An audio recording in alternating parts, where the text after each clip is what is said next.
ఈ ఛానల్ ద్వారా ఎటువంటి ఫేక్ ఇన్ఫర్మేషన్ పాస్ కాదు, ట్రస్టెడ్ అండ్ జెన్యూన్ ఇన్ఫర్మేషన్ మాత్రమే పాస్ అవుతుంది. కాబట్టి వీడియోస్ ప్రతి ఒక్కరు కూడా సబ్స్క్రైబ్ చేసి పక్కకుండా గంట సింబల్ ఆల్ లో పెట్టుకోండి. Hi everyone, welcome back to our YouTube channel jobs information channel. ఎంతగానో ఎదురు చూస్తున్న పోస్టల్ జీడీఎస్ నోటిఫికేషన్ అయితే రాబోతుంది. దానికి సంబంధించిన ఫుల్ డీటెయిల్స్ అనేది నేను ఈ వీడియోలో కంప్లీట్ గా ఎక్స్ప్లెయిన్ అయితే చేస్తాను. GDS schedule to November notification అన్నమాట. ఇది మనకు ప్రతి సంవత్సరం 2 నోటిఫికేషన్లు అయితే రిలీజ్ చేయడం అయితే జరుగుతుంది పోస్టల్ డిపార్ట్మెంట్ లో. పోస్టల్ జీడీఎస్ అంటే గ్రామీణ డాక్ సేవకు. మనకి ఇందులో ఏబిపిఎం, బిపిఎం, డాక్ సేవక్ ఈ 3 పోస్టులు అయితే ఉండడం జరుగుతుంది. కంప్లీట్ గా డీటెయిల్స్ అనేది నేను ఈ వీడియోలో మీకు ఎక్స్ప్లెయిన్ అయితే చేస్తాను. నోటిఫికేషన్ ఎప్పుడు రాబోతుంది, అలాగే అప్లికేషన్ డేట్ ఎప్పుడు అనేది నేను కంప్లీట్ గా లాస్ట్ వరకు చెప్తాను. కాబట్టి వీడియో అనేది క్లియర్ గా ఎండ్ వరకు చూస్తే సరిపోతుంది. ఎవరైతే మన ఛానల్ కి కొత్తగా చూస్తున్నారో ప్రతి ఒక్కరు కూడా ఏం చేయాలంటే వీడియో అనేది క్లియర్ గా ఎండ్ వరకు చూడండి. ఎందుకంటే 10th తో అర్హత ఉంటుంది. దీనికి ఎటువంటి ఎగ్జామ్ అండ్ ఎటువంటి ఇంటర్వ్యూ కానీ ఏది కూడా అవసరం అయితే లేదు. సింపుల్ గా మీకు 10th లో వచ్చిన మార్కుల ఆధారంగానే మీకు జాబ్ అయితే ఇవ్వడం అయితే జరుగుతుంది. మీకు సాలరీ వచ్చేసి 20 నుంచి 25,000 అయితే రావడం అయితే జరుగుతుంది. కాబట్టి ఎవరు కూడా మిస్ అయితే చేసుకోకండి. కంప్లీట్ గా మీకు డీటెయిల్స్ అనేది చెప్తాను. మీరు ఫస్ట్ ఆఫ్ ఆల్ తెలుసుకోవాల్సింది ఏంటంటే రిక్రూట్మెంట్ గురించి. ఈ రిక్రూట్మెంట్ అనేది మనకు ప్రతి సంవత్సరం 2 సార్లు అయితే పడుతుంది. ఫస్ట్ మనకు జనవరిలో పడుతుంది, జనవరి ఫిబ్రవరి ఆ మంత్లలో పడుతుంది ఫస్ట్ నోటిఫికేషన్ అనమాట, షెడ్యూల్ 1 నోటిఫికేషన్. ఆ తర్వాత మనకు షెడ్యూల్ 2 నోటిఫికేషన్ అనేది జూలైలో పడుతుంది. అంటే మనకు ఈ ట్రాన్స్ఫర్స్ అనేది నవంబర్ డిసెంబర్ లో కంప్లీట్ అయిన తర్వాత మనకు జనవరిలో నోటిఫికేషన్ వస్తుంది. అదే విధంగా మనకు ఈ జూన్ అండ్ జూలైలో మనకు ట్రాన్స్ఫర్స్ కంప్లీట్ అయిన తర్వాత జూలై లాస్ట్ వీక్ వరకు మనకు కొత్త నోటిఫికేషన్ అయితే వస్తుంది. కానీ మనకు ఈ సంవత్సరం 2025లో కొంచెం లేట్ అయితే అవడం అయితే జరిగింది. అంటే ఫస్ట్ నోటిఫికేషన్ ఆల్రెడీ మనకు వచ్చింది, దానికి సంబంధించిన ప్రాసెస్ అయిపోయింది. 6th మెరిట్ లిస్ట్ రాక రిలీజ్ చేశారు. ఆ ప్రాసెస్ అయిపోయింది, అది పక్కకు పెట్టండి. అయితే మనకు సెకండ్ నోటిఫికేషన్ అనేది జూలైలో రావాల్సి ఉంటుంది. కానీ మనకు ఇప్పటి వరకు కూడా ఇంకా నోటిఫికేషన్ అనేది రాలేదు. ఇది మనకు సెప్టెంబర్ మంత్ కదా. ఎందుకు రాలే అంటే సింపుల్ గా చెప్తాను చిన్నగా. మనకు కొత్తగా పోస్టల్ డిపార్ట్మెంట్ లో ఐటీ 2.0 అనే ఒక అప్డేట్ అయితే రావడం జరిగింది ప్రాసెస్. అది మొత్తం కూడా అప్డేట్ చేయడానికి మనకు ప్రస్తుతం మనకు ఆగస్ట్ లాస్ట్ వీక్ వరకు మనకు కంప్లీట్ అయిపోయింది అనమాట. మనకు సెప్టెంబర్ లో ఈ ట్రాన్స్ఫర్స్ గురించి విడుదల చేస్తామని ఆల్రెడీ నోటీసులు వచ్చినాయి. నేను ఆల్రెడీ నోటీసులు చెప్పాను, మీకు స్క్రీన్ మీద వేస్తాను. కాబట్టి ఆ విధంగా అయితే జరగడం అయితే జరిగింది. కాబట్టి కొంచెం లేట్ అయింది అనమాట. మనకు ఈ సెప్టెంబర్ లాస్ట్ వీక్ లో ట్రాన్స్ఫర్స్ పోర్టల్ అనేది ఓపెన్ అవుతుంది. మనకు దాదాపుగా ఈ ట్రాన్స్ఫర్స్ అనేది 1 మంత్ అయితే జరుగుతుంది. అక్టోబర్ లాస్ట్ వీక్ వరకు జరుగుతుంది. ఆ తర్వాత మనకు నోటిఫికేషన్ అనేది నవంబర్ ఫస్ట్ వీక్ లో అయితే రావడం అయితే జరుగుతుంది. 25,000 పోస్టులతోనే. ఆల్రెడీ పోస్టులు కూడా మనకు అనౌన్స్ చేశారు అన్అఫిషియల్ గానే, అఫీషియల్ గా అయితే రాలేదు అప్డేట్. ఇది సంబంధించి అయితే ప్రాసెస్. కాబట్టి ఇది ఒకటి అందరూ తెలుసుకుంటారని అనుకుంటున్నాను. ఈ నోటిఫికేషన్ లో మనకు బీపీఎం, ఏబిపిఎం, డాక్ సేవక్ ఈ 3 అయితే ఉంటాయి. ఫస్ట్ బీపీఎం అంటే మీకు full form branch post master అన్నమాట. వీళ్ళు ఏం చేయాలంటే బిఓ ఆఫీసులలో, మీకు బ్రాంచ్ పోస్ట్ ఆఫీసులలో ఉంటుంది. వీరు అయితే ఇండియా పోస్ట్ పేమెంట్ బ్యాంక్ సంబంధించి అయితే చూసుకోవాలన్నమాట. డిపార్ట్మెంట్ సంబంధించి ఇవన్నీ కూడా మీరు చూసుకోవాలి. ఇవన్నీ చూసుకుంటే మాత్రం. అండ్ ఏబిపిఎం వచ్చేసి అసిస్టెంట్ బ్రాంచ్ పోస్ట్ మాస్టర్ అన్నమాట. ఇతను వచ్చేసి మనకు ఈ లెటర్స్ ఇవ్వడం కానీ, అంటే ఇంటింటికి లెటర్స్ ఇవ్వడం కానీ, అలాగే వేరే స్టాంప్స్ కానీ అవన్నీ కూడా చూసుకోవాలన్నమాట ఏబిపిఎం సంబంధించి. అండ్ డాక్ సేవకు సంబంధించి కూడా సేమ్ అంతే మాట. ఇక్కడ మనకు ఏదైతే పోస్ట్ ఆఫీసులలో మనకు ఈ రైల్వే మెయిల్ సర్వీస్ కానీ అండ్ జాబ్ ప్రొఫైల్ సంబంధించిన ఇవన్నీ కూడా ఉంటాయి అన్నమాట. మీరు ఇవి కూడా చూసుకోవచ్చు అన్నమాట.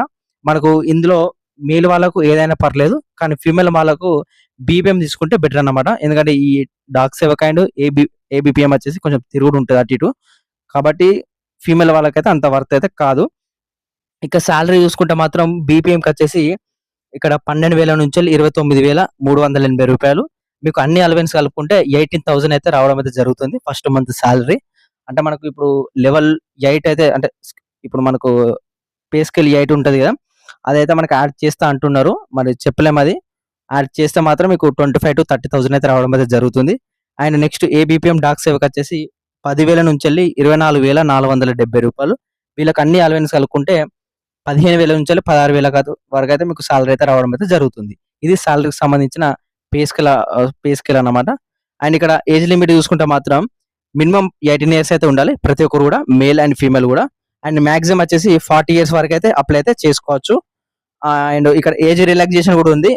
ఒకవేళ మీరు 40 years కంటే ఎక్కువ ఉంటే ఇక్కడ ఎస్సీ ఎస్టీ వాళ్ళకు 5 years, ఓబీసీ వాళ్ళకు 3 years అయితే ఎక్స్ట్రా రిలాక్సేషన్ కూడా ఉంటుంది అన్నమాట.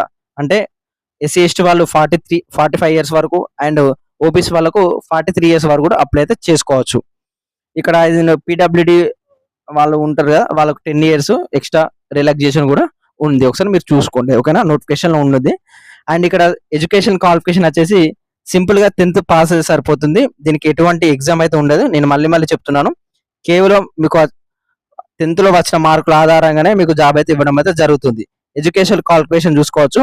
ఇక్కడ 10th సంబంధించి పాస్ అయితే సరిపోతుంది అనేది వాళ్ళు మెన్షన్ చేయడం అయితే జరిగింది. ఇక హౌ టు అప్లై వచ్చేసి మనకు అప్లికేషన్ డేట్స్ అనేది నవంబర్ లో స్టార్ట్ అవుతున్నాయి అంటున్నారు. నవంబర్ లో ఫస్ట్ వీక్ నోటిఫికేషన్ వచ్చి అదే రోజు అప్లికేషన్స్ కూడా మనకు స్టార్ట్ అవుతాయి. అదే విధంగా మనకు ఒకవేళ నోటిఫికేషన్ అనేది నవంబర్ లో రాకపోతే మాత్రం కంపల్సరీగా మనకు జనవరిలో నోటిఫికేషన్ వస్తుంది. ఇది ఒకటి మనకు కొంచెం క్లారిటీ అనేది లేదన్నమాట, ఓకేనా. ఇది అందరు కూడా గుర్తు పెట్టుకోండి. మనకు అప్లై ఎక్కడ చేసుకోండి అంటే ఇండియా పోస్ట్ జీడీఎస్ ఆన్లైన్ జీవన్.in వెబ్సైట్ మీరు గూగుల్ క్రోమ్ లో అయినా కానీ ఎక్కడైనా కొట్టినా కానీ మీకు అఫీషియల్ వెబ్సైట్ అయితే రావడం అయితే జరుగుతుంది. మీరు అక్కడ నుంచి మీరు అప్లై అయితే చేసుకోవచ్చు. నోటిఫికేషన్ వచ్చిన తర్వాత నోటిఫికేషన్ డీటెయిల్స్, అలాగే అప్లికేషన్ డీటెయిల్స్, అప్లికేషన్ ఏ విధంగా ప్రాసెస్ అనేది నేను కంప్లీట్ గా చెప్తూ ఉంటాను. అంటే ఏ విధంగా అప్లై చేయాలనేది, అలాగే ఎక్కడెక్కడ స్టేట్లలో పెట్టుకుంటే బెటర్ మన తెలుగు వాళ్ళకు అనేది కూడా నేను వీడియో చేసినాను ఆల్రెడీ. అది కొంచెం టెక్నికల్ ఇష్యూస్ వల్ల డిలే అయిపోయింది, యూట్యూబ్ లో డిలేట్ అయిపోయింది. నేను మాక్సిమం రేపు వీడియో వస్తుంది, చూడండి, ఓకేనా. ప్రతి ఒక్కరు కూడా ఆ వీడియో చూడండి, మీకు క్లారిటీ అయితే ఉంటుంది అన్నమాట. ఏ స్టేట్ కి వెళ్తే బెటర్, మధ్యప్రదేశ్ లో జాబ్ వస్తుందా, ఛత్తీస్గఢ్ లో జాబ్ వస్తుందా, జార్ఖండ్ లో జాబ్ వస్తుందా, ఆంధ్రలో జాబ్ వస్తుందా, ఆ విధంగా నేను కంప్లీట్ గా రూట్ మ్యాప్ అన్ని కూడా మీకు క్లియర్ గా ఎక్స్ప్లెయిన్ అయితే చేస్తాను. ఆ వీడియో అనేది మనకు రేపు వస్తుంది. ప్రతి ఒక్కరు కూడా చూడండి, ట్రై చేయండి. ఇక సెలక్షన్ ప్రాసెస్, ఇక సెలక్షన్ క్రైటీరియా చూసుకోవచ్చు. వాళ్ళే నోటిఫికేషన్ లో మెన్షన్ చేసిండు, the applicants will be short listed for engagement on the base of system generated merit list అని ఇవ్వడం అయితే జరిగింది క్లియర్ గా. సిస్టమ్ జనరేటెడ్ మెరిట్ లిస్ట్ అంటే ఎవరు కూడా దీన్ని మెరిట్ లిస్ట్ తయారు చేయరు, కేవలం సిస్టమ్ లోనే ఆటోమేటిక్ గా జనరేట్ అవుతుంది అని చెప్పడం అయితే జరిగింది. ఇక్కడ మీరు ఏదైతే దానికి సంబంధించిన మార్కుల ఆధారంగా, మీరు 10th లో వచ్చిన మార్కుల ఆధారంగా దాన్ని బట్టి ఇస్తారని మళ్ళీ అయితే చెప్పడం అయితే జరిగింది. అంటే మీకు సింపుల్ గా చెప్పానంటే ఎవరికైతే హై మార్కులు ఉంటాయో వాళ్ళకి జాబ్ అయితే ఇవ్వడం అయితే జరుగుతుంది. ఈ నోటిఫికేషన్ సంబంధించి వాళ్ళు క్యాల్కులేట్ ఏ విధంగా చేస్తారంటే ఇక్కడ గ్రేడ్ 1 ఇక్కడ గ్రేడ్ పాయింట్స్ వచ్చేసి అండ్ మల్టిప్లికేషన్ ఫ్యాక్టర్ వచ్చేసి ఇంత అన్నమాట. అంటే మీకు 10th లో 10/10 వస్తే దానికి ఇంటూ 9.5 అయితే మీకు పర్సెంటేజ్ వచ్చేసి 95%. ఈ విధంగా క్యాల్కులేట్ అయితే చేస్తారన్నమాట, ఓకేనా. పర్సెంటేజ్ లోకి క్యాల్కులేట్ చేయాలి వాళ్ళు, ఓకే. ఒకవేళ 97 అంటే 9.7 వచ్చింది అనుకోండి 10th లో 9.7 వస్తే మీకు 9.7 ఇంటూ 9.5 ఇంటూ వేసిందంటే ఈక్వల్ టు 92.15 అయితే ఈ విధంగా పర్సెంటేజ్ అయితే రావడం అయితే జరిగింది. పాయింట్లు వేరు, పర్సెంటేజ్ వేరు, ఇది ఒకటి గుర్తుపెట్టుకోండి అందరూ కూడా. మళ్ళీ చెప్తున్నాను, పాయింట్లు వేరు, పర్సెంటేజ్ వేరు. వాళ్ళు మెరిట్ లిస్ట్ ఏ విధంగా తీస్తారంటే పర్సెంటేజ్ ద్వారా తీస్తారన్నమాట, ఓకే. ఇది అందరూ కూడా గుర్తుపెట్టుకోండి. అండ్ ఇది సంబంధించిన నోటిఫికేషన్ లో అండ్ ఇక్కడ సర్టిఫికేట్స్ మనకు ఏదైతే అప్లై చేసేటప్పుడు కానీ మనకు జాబ్ వచ్చిన తర్వాత డాక్యుమెంట్ వెరిఫికేషన్ ఉంటుంది కదా, అక్కడ మీకు సర్టిఫికేట్స్ కావాలి కదా. ఇక్కడ వాళ్ళు మెన్షన్ చేసిరు మార్క్ షీట్ అన్నమాట. మార్క్ షీట్ అంటే ఏం లేదు, 10th memo certificate, full memo. And identity proof వచ్చేసి అందరి దగ్గర ఆధార్ కార్డు ఉంటుంది. ఆధార్ కార్డు అయినా కానీ, పాన్ కార్డు అయినా కానీ, voter ID card, driving licence, ఇది ఏది ఉన్నా ఒకటి సరిపోతుంది. అందరి దగ్గర ఆధార్ కార్డు ఉంటుంది కాబట్టి ప్రతి ఒక్కరు ఆధార్ కార్డు తీసుకొని వెళ్ళండి. ఇక క్యాస్ట్ వచ్చేసి ఎస్సీ ఎస్టీ వాళ్ళకి సపరేట్ ఉంటుంది, ఓబీసీ వాళ్ళకు వేరే ఉంటుంది, ఈడబ్ల్యూఎస్ వాళ్ళకు వేరే ఉంటుంది. ఈ విధంగా సర్టిఫికేట్స్ ఉంటాయి కదా, నేషనల్ సెంట్రల్ సర్టిఫికేట్స్ అనేది కంపల్సరీ తీసుకోవాలి. అవి మీ సేవలలో అందుబాటులో ఉంటాయి, ఓకే. ఇక పీడబ్ల్యూ సర్టిఫికేట్ అంటే అది ఎవరైతే హ్యాండిక్యాప్డ్ వాళ్ళు ఉంటారో వాళ్ళకు సంబంధించిన సర్టిఫికేట్, మిగతా వాళ్ళకి అవసరం అయితే లేదు. ఈడబ్ల్యూఎస్ చెప్పిన కదా, ఎవరైతే యువర్ సంబంధించి కానీ ఈడబ్ల్యూఎస్ ఉంటారు కదా, వాళ్ళకు ఓసీ వాళ్ళు ఉంటారు కదా, వాళ్ళకు ఇది సర్టిఫికేట్ అన్నమాట. మిగతా వాళ్ళకి అవసరం అయితే లేదు. ఇక ట్రాన్స్జెండర్ సర్టిఫికేట్ అవసరం లేదు, ఎవరైతే అప్లై చేసుకుంటారో వాళ్ళకు అవసరం అన్నమాట. ఇక డేట్ ఆఫ్ బర్త్ ప్రూఫ్ వచ్చేసి మనకు ఆల్రెడీ మనం 10th మెమో ఆధార్ కార్డు కొంటూ తీసుకువెళ్తాం కాబట్టి మనకు 2 సరిపోతాయి. లేదంటే మీ దగ్గర డేట్ ఆఫ్ బర్త్ ఉంటే సర్టిఫికేట్ ఉంటే మీరు తీసుకొని వెళ్తే బెటర్ అన్నమాట.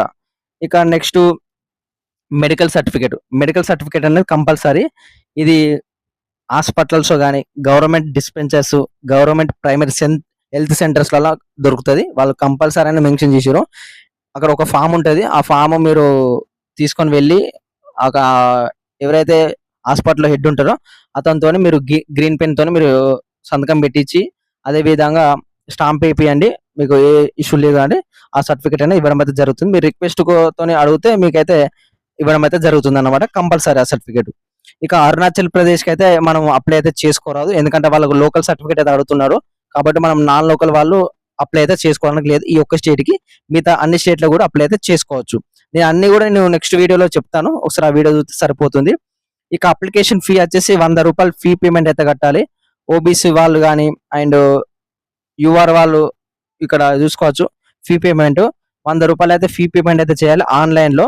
ఇక్కడ ఎస్సీ ఎస్టీ వాళ్ళు, ఫీమేల్ వాళ్ళు అండ్ పీడబ్ల్యూడి వాళ్ళు, ట్రాన్స్ ఉమెన్ వాళ్ళు ఎటువంటి ఫీ పేమెంట్ అవసరం లేదు. మిగతా వాళ్ళు ఓబీసీ యూఆర్ వాళ్ళు బాయ్స్ మాత్రమే, వాళ్ళు మాత్రమే ₹100 ఫీ పేమెంట్ ఆన్లైన్ లో కట్టాలి. ఓకే.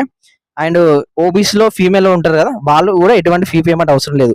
ఫీమేల్ అంటే అందరి ప్రతి ఒక్కరు కూడా ఫీమేల్, ఎటువంటి ఫీ పేమెంట్ అవసరం అయితే లేదు ఆన్లైన్ లో. ఇక మీ సేవలు అప్లై చేసుకుంటే ఒక 200-300 తీసుకుంటారు, అది అది పక్కన పెట్టండి. ఇది సంబంధించి ఏదైతే నోటిఫికేషన్ అన్నమాట. నోటిఫికేషన్ లో అన్ని డీటెయిల్స్ చెప్పని అనుకుంటున్నాను. సింపుల్ గా 10th పాస్ అయితే సరిపోతుంది కాబట్టి ప్రతి ఒక్కరు కూడా అప్లై చేసుకొని ట్రై చేయండి. మనకు నోటిఫికేషన్ కంపల్సరీగా వస్తుంది నవంబర్ లో.